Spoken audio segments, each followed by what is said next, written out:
This is a 13-year-old MacBook, and against all odds, is still alive. Not just alive, this thing is out here editing 6K video, recording 32 channels of audio, and yes, gaming on a Mac.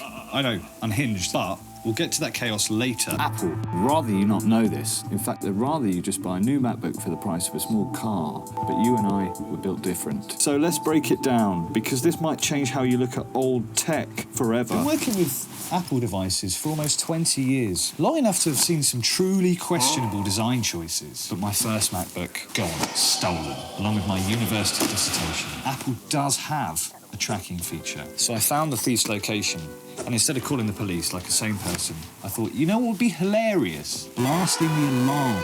Yeah, it turns out that was a terrible idea. Thief vanished, MacBook probably got smashed, and then we got threatened by some random guy across the street with a weapon. Anyway, moving on, let's talk about the hardware that makes this MacBook a total underdog. Have you ever had to wander into the Apple store, weighed down by the unthinkable devastation of a MacBook that shows no signs of life? Only to be told it will cost you $1,000 to see your beloved data again. Well, the base hardware isn't that exciting. However, these were the last generation of Apple laptops that you could physically upgrade. A lost art. The best you could get out of this would be a 2.9 GHz i7 processor and 32 gigabytes of RAM, 16 terabytes worth of SSDs, but that would involve swapping out the CD drive and then spending a lot of money. But in reality, all you need to get on the road to video editing and audio recording is a 500 gigabyte SSD and 16 gigabytes of RAM. We all hate export times, render times, frame drops. 13-year-old computer probably needs a bit more than just RAM and a shiny new hard drive to take on the challenge.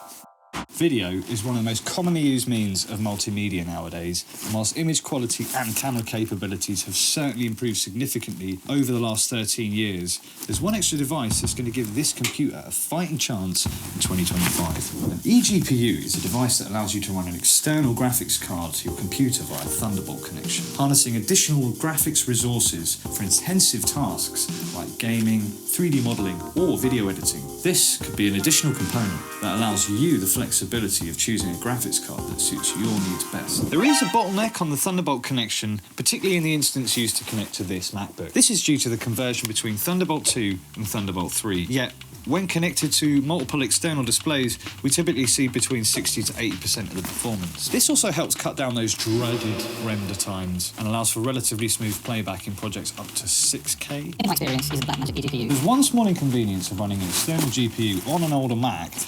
You need to install something called Kryptonite, which is available on GitHub. Think of it as something that runs when you boot your computer, telling it to look for specific external hardware, like external graphics. If you want to know more about this, I can do a tutorial sometime. Leave a comment if you're interested. But other than that, there's plenty online. Did you know that there are a couple of other hacks that can get outdated or discontinued audio drivers to run on Apple computers running the new operating systems? Stick around, because this gets interesting. Now, here's a hot take. This MacBook is actually a really useful, cheap solution for recording live audio. Sounds crazy, right? This cheap, rough and ready computer could be capturing up to 32 channels of audio without a hitch. Perfect for a live performance scenario. Sure, it's not going to love you if you try and run 50 plus plugins at once, but for raw multi-track recording, it's got you set. Of course, Firewire isn't exactly Apple's best friend anymore, but there is a workaround.